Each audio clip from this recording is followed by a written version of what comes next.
Hello, Covenant Media Team volunteers. We are so grateful for your willingness to serve. Because of you guys, we get to capture ministry of our church like we do. Running the cameras for special events will look a little bit different than what we do on a typical Sunday. So this is your tutorial for how to operate and adjust settings whenever you need. The home screen to adjust your settings is located here, above the navigation buttons. If you need to bring the settings onto the viewer, just go to Connect, HDMI, and select Display Info on. When we go to record, we first need to make sure we are recording at the proper speed. We call this frames per second, FPS, which means how many frames, individual images, the camera will capture in a second to create the illusion of movement. The more frames, the crisper the image is. When you watch a movie or a show, most of the time they are shot in 23.98 frames per second. This is the speed we are accustomed to seeing in media and most movies. An example of this exception you may see often is sports television, captured in 120 frames per second, to ensure that each individual movement is crisp during the fast movement times. However, we can take the same 120 frames per second, instead of playing it back over 1 second, we can play it back over 3 seconds. And now we have slow motion.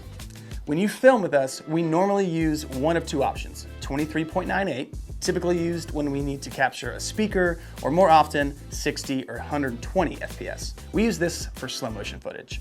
But if you brought those 60 and 120 FPS into editing afterwards, we'd have to apply a few more steps, essentially to spread out those frames and to create slow motion, just extra steps. So to make our jobs easier, we use something called variable frame rate. Variable frame rate tells the camera to capture, for example, 120 frames per second. However, to ensure that we bring this footage into our computers and it plays back in slow motion, we set the FPS to 23.98. Remember, that's our standard FPS for film-like quality. This basically means that we have 120 frames per second played back in the software at 30 frames per second. We know this can be technical and confusing, but don't stress over the details, just want to let you know. The only thing you need to remember is that we are shooting in slow motion. Our FPS will be set at 23.98 and our variable frame rate at 60 or 120, depending on what we need. As an example of this, baptisms, we typically shoot in 120 FPS, which so gives us that crisp water coming out, and we see that in a crisp motion. For everything like the Fall Festival, VBS, and even some worship nights or stuff like that, we typically shoot in 60 frames per second. We do this because then if we end up using a project in 30 frames per second, we can end up halving that speed to make it look like real life. Now that we have our video speed set, we'll set our light exposure. In the camera, there's 3 settings that will affect lighting: ISO, aperture, and shutter angle. They each do different things to change how the camera takes in and processes light. All 3 of these settings can be adjusted in our menu under Exposure. We'll start with ISO. ISO stands for International Organization of Standardization, just in case you were curious.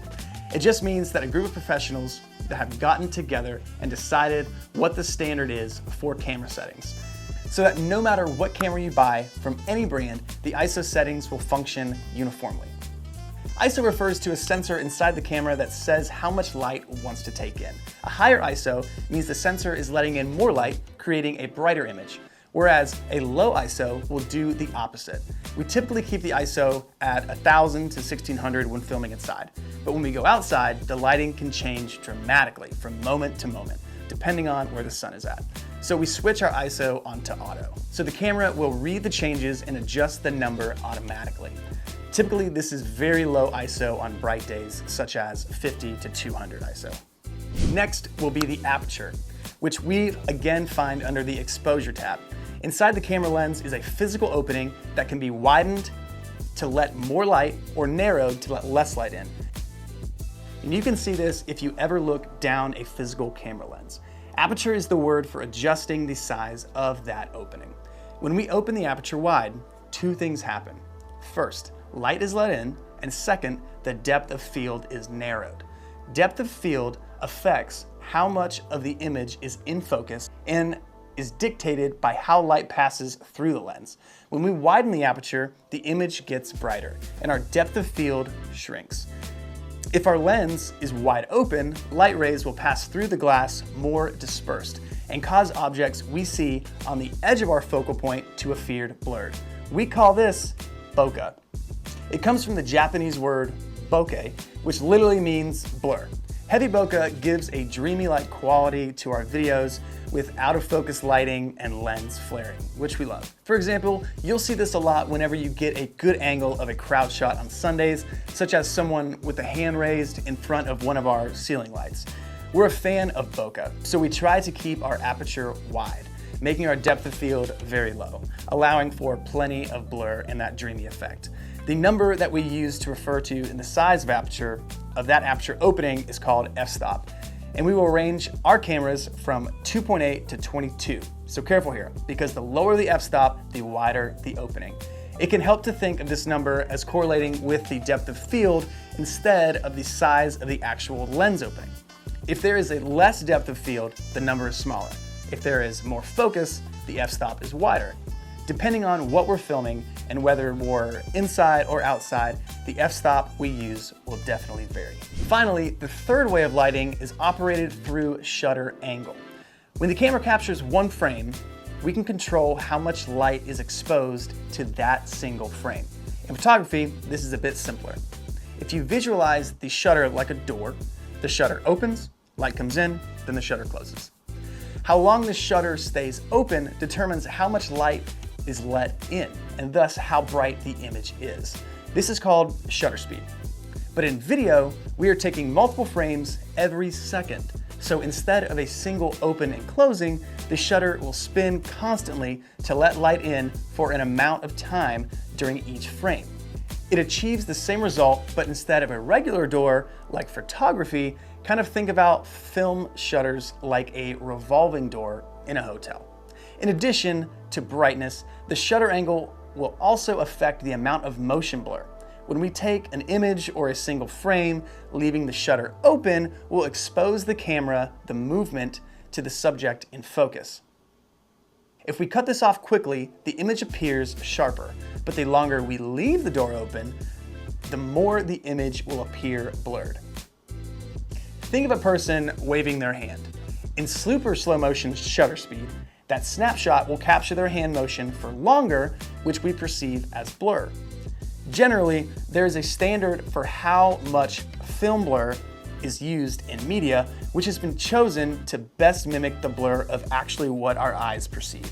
The general rule of shutter is that we have to shutter expose the image for double the frame rate. That is called the 180-degree rule. It's named after the 180-degree angle that was cut in the physical shutter wheel used in early film cameras. That was standard for 24 frames per second. This angle hasn't changed for the most part in standard filming today. So make sure your camera shutter speed is set to 180 degrees and you'll be all set. The only time that we would use this otherwise is typically when we go outside. Then, to compensate for those lighting changes, we'll just keep it on auto. This is the histogram. We use this as a reference for the exposure. What we want is if you're too far this side, that means it's way too overexposed and it's too bright. If it's on this side, it might be underexposed. So in this image, I have a lot of blacks and just not very many whites. What you want, no matter if it's more on this side or more on this side, is you want a pyramid sight in the middle. You don't want large on this side and then large on this side at the same time. So for example, if I was shooting outside of the window and there were darker colors around, but the outside was way overexposed, I would see a large peak on this side and a large peak on this side. The goal is to have it together and in a pyramid, and if that is what you're showing under histogram, you are all good. For example, I'm going to crank the ISO up and you'll see how that moves. So the farther apart it is, that's not really what we want. We want that nice triangle in there. Now that we've set our FPS and adjusted the lighting, we need to make sure the color is correct. The environment we film in can change the color of the light the camera see. For example, warm lamps will make the image appear much yellower, while say an overcast day might bring out a bit more blues. We will go to the WB icon in the menu, which stands for white balance, It's referred to as white balance, as our goal is to achieve the most neutral, true to life color that we see and is found with our eyes.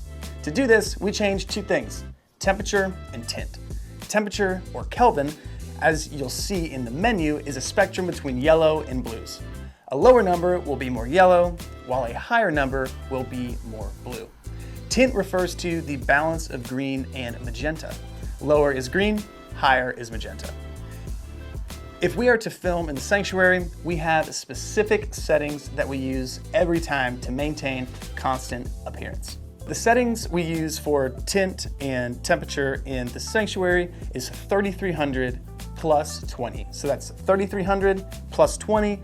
If you are filming in any other room indoors, say the gym or one of the classrooms, bring the settings just onto auto, point it at a neutrally lit space in the room, let it adjust, and then just return it back to manual. This ensures that if you pass by, say, a yellow lamp or a desk, the camera doesn't adjust the white balance to compensate for that brief change in that moment. Finally, when we're filming outside, always have auto on, as similar to ISO. The sun will change the color from moment to moment. At last, you hit record. When you do hit record, however, please keep the burst from 7 to 10 seconds in our time. We want to minimize the amount of footage that our team needs to sift through afterwards. Now, I know that was a lot of information, but we'll go over it with you when you come in to film. And if you ever have any questions, we're obviously more than happy to clarify. Once you have all of the setting steps memorized, the camera does the adjusting, so all you'll need to focus on is capturing those moments. Again, thank you so much for volunteering to serve on our media team. We are excited to have you with us, and let's have fun out there.